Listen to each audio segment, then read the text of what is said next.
Good day mga sir at welcome back na naman sa ating channel. At for today's video, isi-share ko sa inyo itong bago nating biling Ryobi ONE+ HP compact brushless at hammer drill na siya.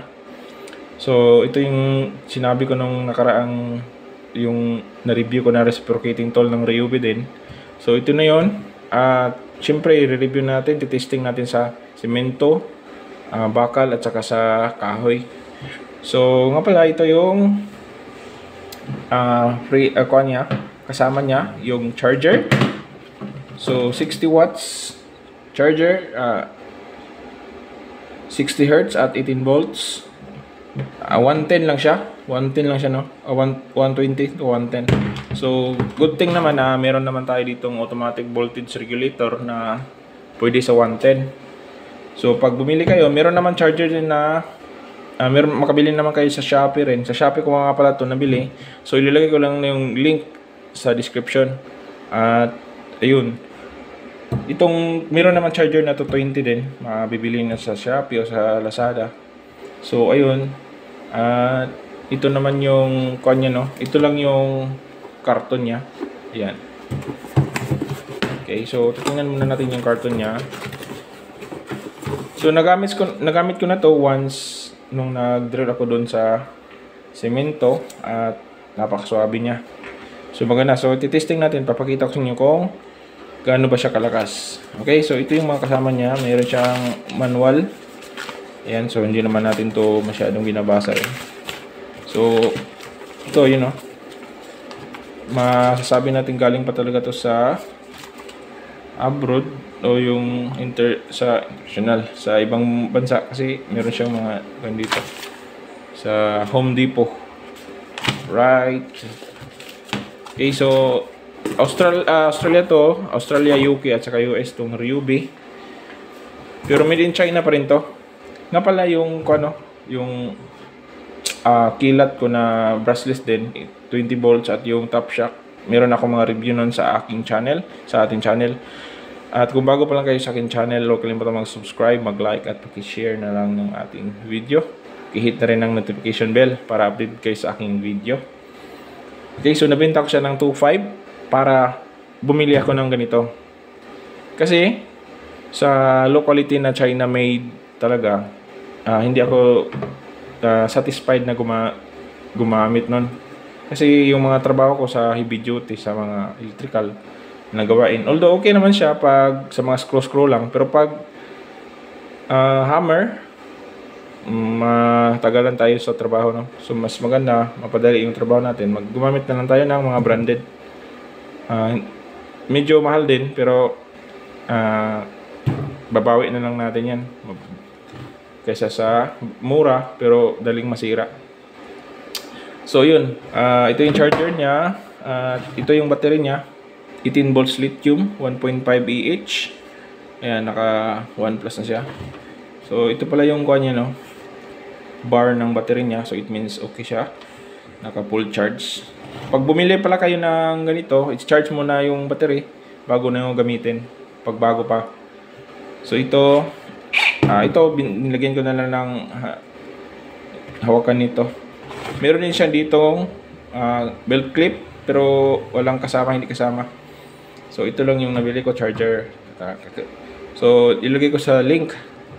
Nga pala, itong presyo na to is nasa 5,400 yung nabili ko sa Shopee. Okay?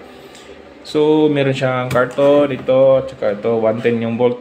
So 110 to, pero meron naman tayong automatic voltage regulator. Okay? So ito yung keyless niya na chuck. Okay. At meron siyang speed. Ayan, ikutin niyo lang to. Meron naman mga review nito sa YouTube. Okay, so pag nag-scroll lang kayo, dito lang kayo sa may scroll. Dito. Okay. Alright, so ito. So pag nag-scroll lang kayo, diyan lang mo, kahit hindi nyo na iputin yung speed niya, okay pa rin kasi nakalock na yan. So screw, wala na yung speed na gaganon-ganon mo pa. Pag dito sa hammer, ayan, pwede natin dito ilagay sa number 2 pag pag nagbutas tayo ng simento. Okay, so kilis, napakaganda to. Nasubukan ko na to nung meron akong nag-drill ako ng simento at napakalakas talaga. So ito yung forward at saka reverse niya na switch. As usual, dito naman talaga yan. Nga pala, ito yung kuha nyo, no? PS BHMO M01. Okay, so subukan muna natin i-charge para mapakita ko sa inyo. Ayan yung kuha niya, no? Ito yung battery niya. Subukan muna natin i-charge para mapakita ko sa inyo. Ayan, yung charger. At dito natin lagay sa likod kasi ito yung 110 ko. Ayan. Tapos on natin yung bleed circulator. So, yan yung indicator. Pula. Tapos, mag-green siya. So, ibig sabihin, nag-charge siya. Pag pula naman, ganito yung kuhan. May pula dito. It means sira yung battery niya. So, ganun lang yan. Okay, so... ano pa ba ha? Keyless na siya. At 13mm. 13mm. 1/2 yung bala dito at metal na yung coil. Okay, so titesting na natin para mapakita ko sa inyo yung kagandahan nitong tools na to. Okay, so meron din akong paparating na brushless din na Lotus 20 volts brushless drill at saka yung driver. So ayun yung sunod ko na upload pag dumating na. Okay? So, ayan, ititesting na natin to sa semento, sa kahoy at saka sa metal. Right. Okay, so subukan muna natin dito sa palitada bago natin dito sa may kuan talaga poste. So, dito muna sa kuan lang mababaw na manipis na palitada. So, ayun. Lagay na natin yung seating natin sa hammer or concrete. Okay. So ito yung bala natin. Ayun.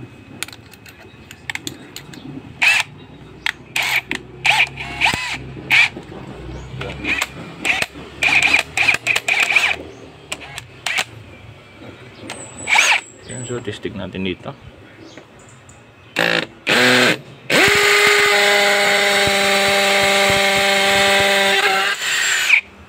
Butas. Lock muna natin, hindi masyadong nakalock. Maluwag.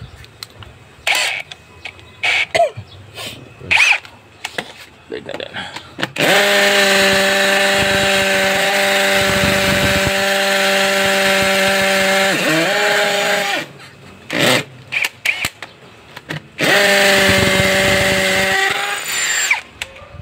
Butas.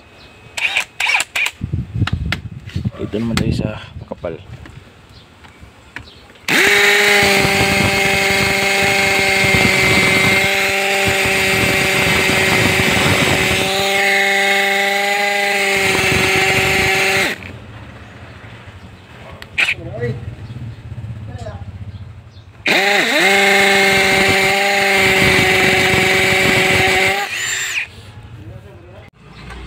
Okay, so yun.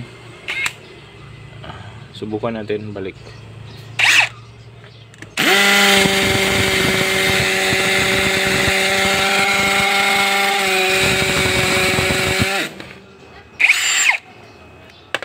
Subukan natin yung 1.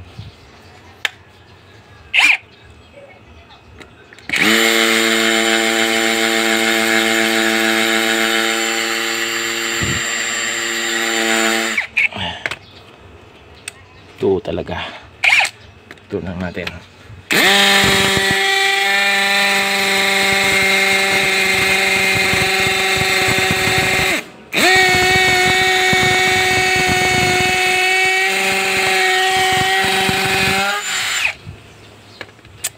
Ayan. So, mas maganda talaga pang may auxiliary na handle. Pero wala tayo. At kailangan to talaga may nagpo-push. Pwede naman to sa isang kamay lang, pero mas maganda may handle para may ma-push yung ating drill. Okay, so ayan. Next is subukan natin sa kahoy. Okay, so try muna natin sa screw. Yung screw.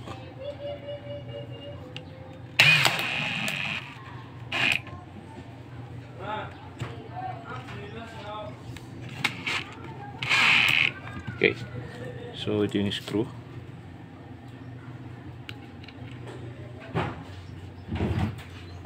Try natin dito.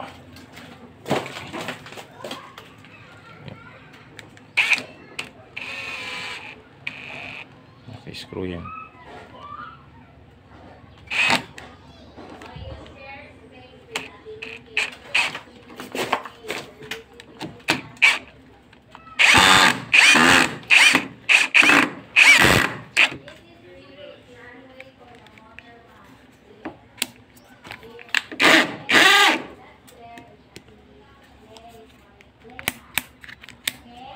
Try natin ulit.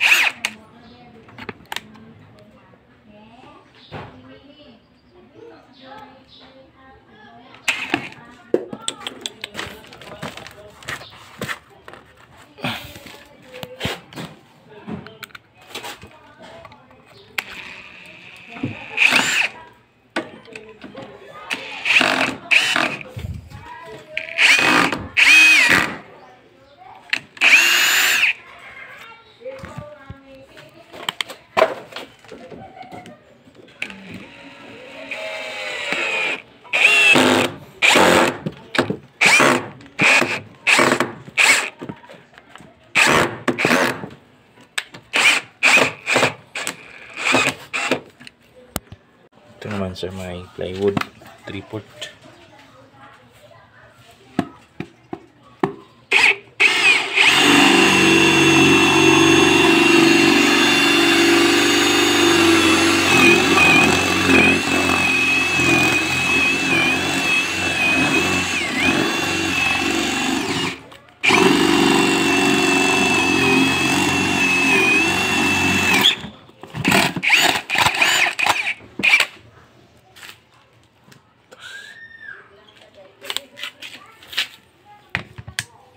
Mix metal.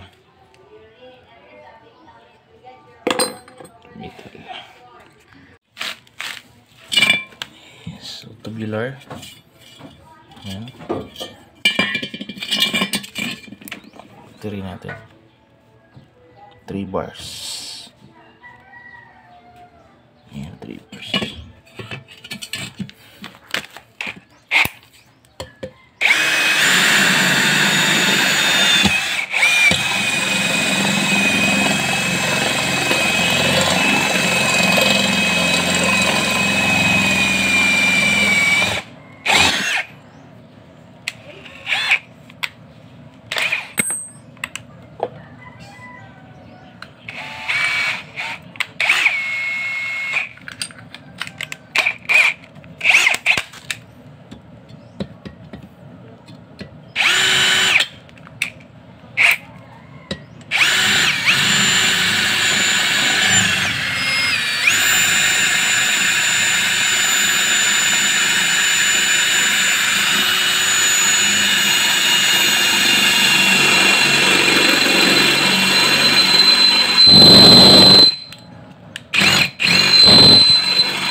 So ito hindi masyadong matalim kasi ito. Ito nakabutas naman. So ayan lang muna. Hirapan siya pag ganito. Kasi hindi naman to kuan. Napudpud na kasi din to pang metal natin. Okay mga sir, so ayun, napakita ko na sa inyo yung performance niya at based na naman sa ating ilang araw na gamit, no, okay naman siya. Yun lang yung pag drill lang sa metal, no, medyo purol na rin kasi yung bala nun, kaya medyo kuan lang. Tapos naghawak pa tayo ng camera o yung cellphone natin, so hindi natin masyadong makita yung kuan niya, advanced performance niya. Pero okay naman overall, mas maganda to kaysa sa mga low quality na China. Ito quality control to naman, yan. So ayan lang muna, at sana nakatulong tong video na to. See you sa ating next video, at huwag kalimutan mag-subscribe, mag-like at pag-share na rin ating video. Salamat sa panonood at mabuhay kayong lahat. Thank you.